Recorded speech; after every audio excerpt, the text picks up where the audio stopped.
Hey there, friends. Welcome to Izzo's place. I don't know what that is. It's been beeping this whole time. There's been electricians here. They haven't stopped it, so who knows? Probably beep a couple times while we're doing this. My apologies. All right. Anyway, welcome to Izzo's place. It's Thirsty Thursday. We've got a neck pour. So the short that I put out was for the Elijah Craig Barrel Proof. It's not. So let's go through some history. Let me show you the bottle first of all. All right. So this is an Elijah Craig private barrel. It's barrel proof. It's uncut. It's straight from the barrel. So they might filter it, but they don't do anything. They don't add any water. They don't blend it with anything else. Straight from the barrel. So Elijah Craig is bottled by Heaven Hill Distilling Company. Let me double check that. Well, distilled and bottled by the Elijah Craig Distillery Company, but it's Heaven Hill, I believe. When I do my bare minimum of editing on this, I'll double check before, and I'll post it up here somewhere if I'm wrong. But I believe it's the Heaven Hill Distillery. So anyway, Elijah Craig used to put out a 12-year barrel proof, and there's a lot of hype about it, especially in years past. I mean, so then, and I guess what happened, I saw this on ADHD Whiskey, so I got to give credit to Matt. So it used to have a 12 on the front, signifying the 12 years, and then the 12 moved around to the side label or the back label, I think, on those other bottles. And so the 12 moved to the back, kind of subtle. It was still 12-year-old whiskey, 12-year-old bourbon.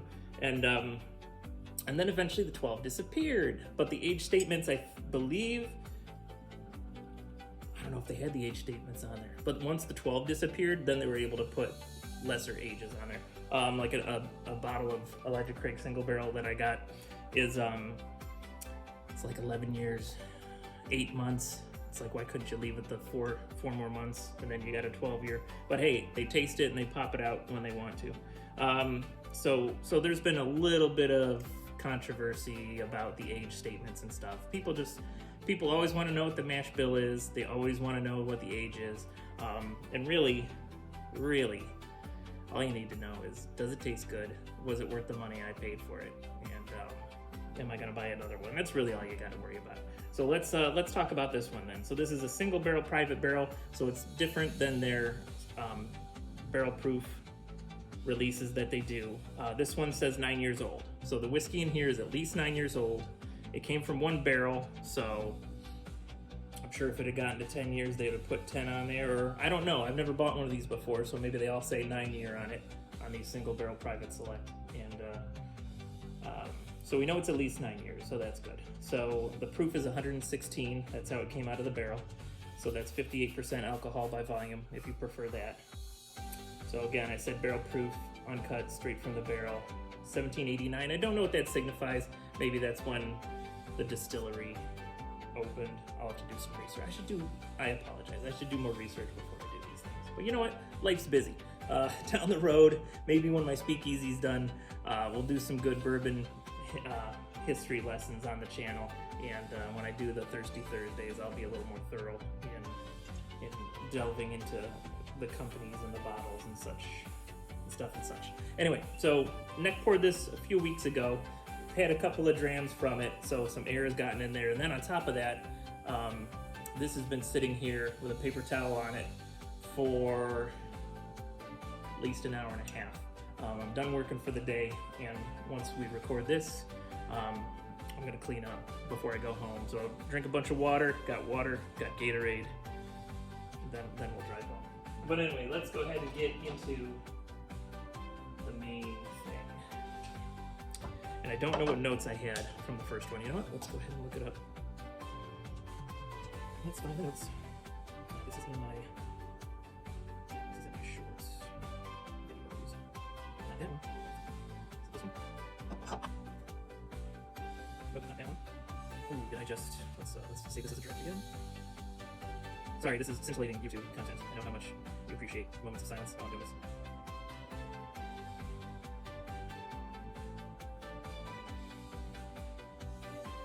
Don't worry, less than a minute, and then we'll get this scintillating YouTube content. I don't know why you people watch and subscribe, but I love it for you guys. The one thing I noticed is I have black pepper, caramel and black pepper on the palate. Got some oak on the nose. Oak and cherry. A little bit of maple. Oh, changed my mind, caramel apparently. And then the short ends, but I have written in the notes caramel and black pepper on the palate. Alright, anyway. This bottle, I believe this was $89. But I'll verify that, and again, if I'm wrong, I'll put it in the notes. Alright, so I actually gotta edit that. So we'll do that in a moment. But anyway, so now that it's been sitting a while, let's see what has happened to this. Now, I do recall in the 1 or 2 drams that I took of this, there was a peanut butter note that was showing up, which was kind of nice. So let's see what happens today.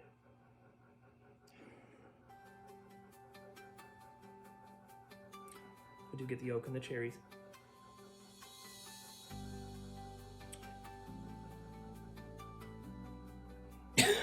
Excuse me. Oak and cherries predominantly, and then yeah, some caramel in there.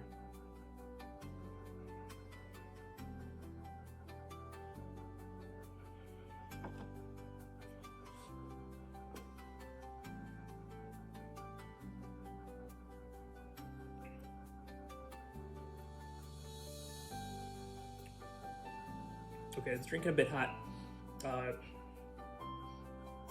It's not my first pour of the day. I had a sip with dinner, but it wasn't a very big sip. It was a neck pour, and so those usually aren't too big. There's quite a hug there though, so it's drinking high proof. And I mean, really, technically, it is high proof. It's 118, 116 proof. It's got a long finish and a long hug. That's very interesting. Peanut butter didn't show up yet, but we never rely on the first tasting, the first nosing. Only in the neck pours. The neck pours are just quick and dirty ways to get into the whiskey. If you have any favorite whiskeys that you've tried, please let me know in the comments. Maybe I've reviewed them, maybe I haven't. There are definitely at least hundreds of different bourbon and whiskey companies and labels. There may be thousands for all I know.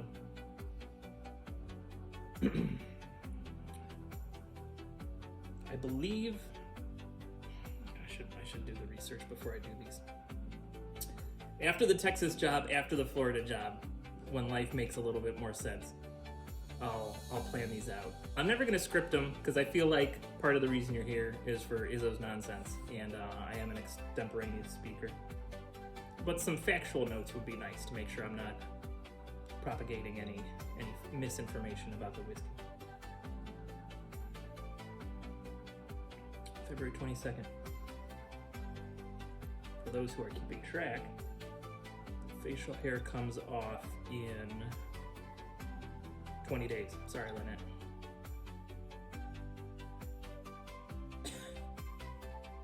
Sorry about the coughing. My apologies.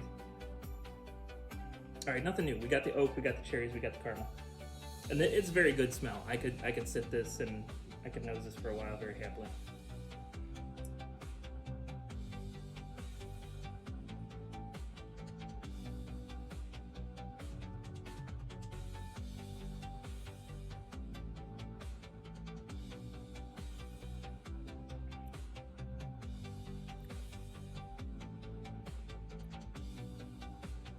So the nose didn't change. The palate changed slightly. On the back end, I got that black pepper that I talked about in the neck pour, and I'm getting a nutty taste. It's not peanut butter, but I'm getting a nutty taste in there. Now, we're gonna do a third sip, perhaps even a fourth sip, just to make sure that I'm acclimated. And the hug's a lot less on the second sip.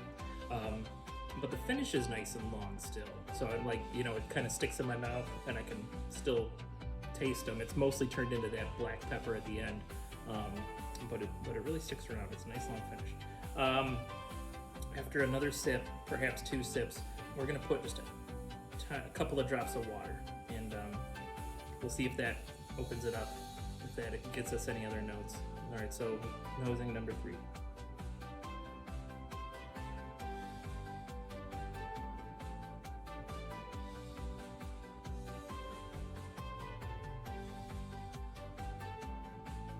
The nose is stubbornly remaining the same, and that's fine. There's nothing wrong with it.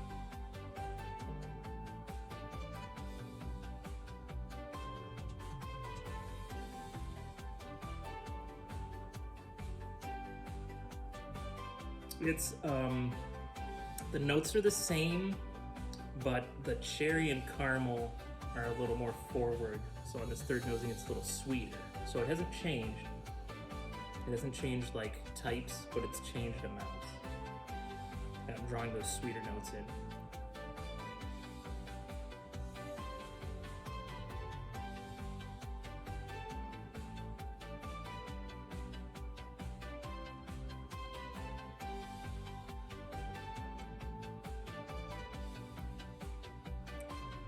And on the palate too, hug's still there.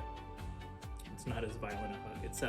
It's a nice, loving, gentle hug instead of a bear hug. And the nutty taste has stayed. Black pepper on the finish. It was a little sweeter coming in, so the cherry and caramel were a little more forward on the palate initially. So I think it's a good pour. Let's add some water. Now I don't have any regular water. I've actually got Italian. Hey, it's me. Italian sparkling mineral water, and that's probably weird to add to whiskey, but it's only a few drops, so it's not like the carbonation is going to be crazy. Now's the tricky part. Don't want to pour too much in. Oops, that was a bit more than I wanted to, but that's okay. You know what? Could always add more whiskey if we needed to. All right, so adding a little bit of water. And of course, if you're in Kentucky, they want you to add lime water. A funny fact, you can actually order lime water on Amazon from Kentucky. Get yourself some Kentucky lime water. I've got some at the shop, which is 2 days travel from here. I got cloves now, so adding the water, it did affect this.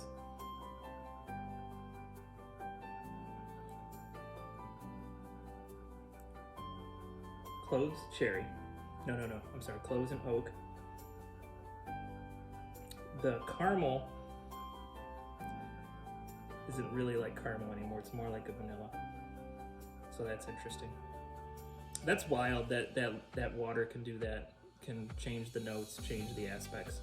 Heaven Hill has a nice tour, and I toured the Rick House, and I think I don't remember if they take you through the distillery or not. This is 4 or 5 years ago. 3 years since I did the Buffalo Trace tour for the first time, and it was at least 2 years before that I did the Heaven Hill. So yeah, 5 years. But yeah, so it's real interesting. Cloves and vanilla and oak. Instead of we had oak, caramel, and cherry.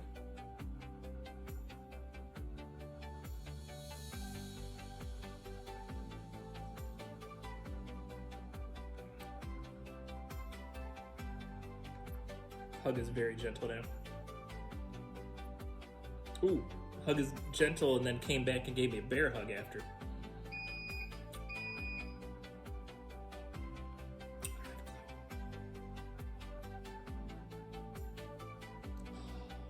That's so funny that it's vanilla cloves now.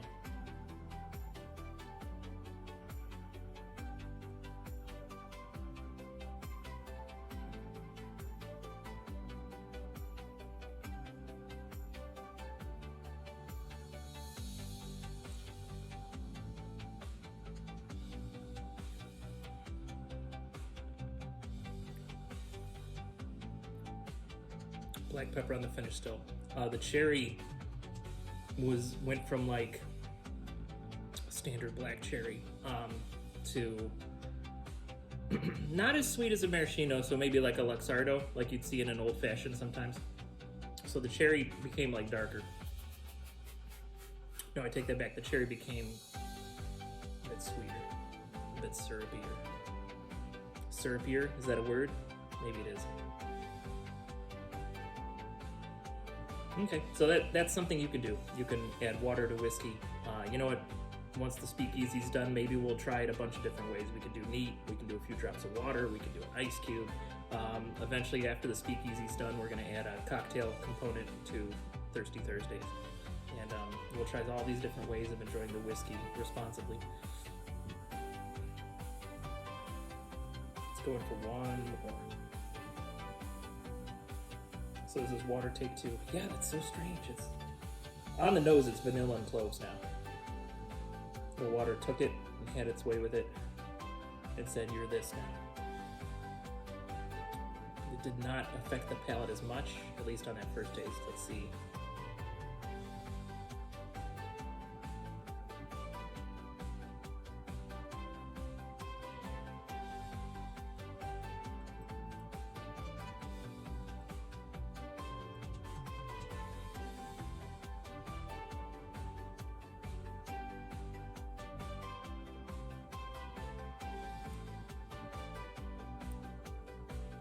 Still black pepper finish. The cherry's like that Luxardo cherry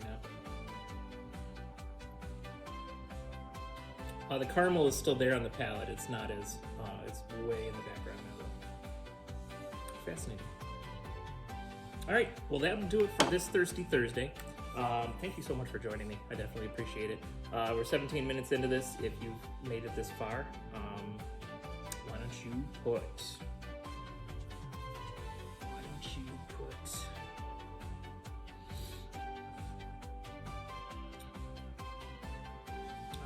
put Taylor Swift in the comments, just for fun. But yeah, thank you for hanging out at Izzo's place. So yeah, I'm gonna put away my bits of alcohol. I'm going to clean up the job site a little bit. I'm gonna head out of here after I feel comfortable, and then I'll see you another time. So it's Thirsty Thursday now. On Friday I'll try. I've got a fun little video of a taco place I stopped at in Louisiana on my way to Texas. So I'll try to remember to post that on Friday. And then I really need to. So I'm working on the Texas Pound store. I do have a time lapse of working on the Columbus store. So I will do my best to get that this weekend. Give you a couple more bits of content that aren't just tool reviews and alcohol reviews. That's all I got for you right now. So, if you're working, please work safely. If you're drinking, please drink responsibly. But do everything with a little bit of whimsy, and you're gonna have a good time. Thanks for hanging out, and I'll see you next time you're at Izzo's place.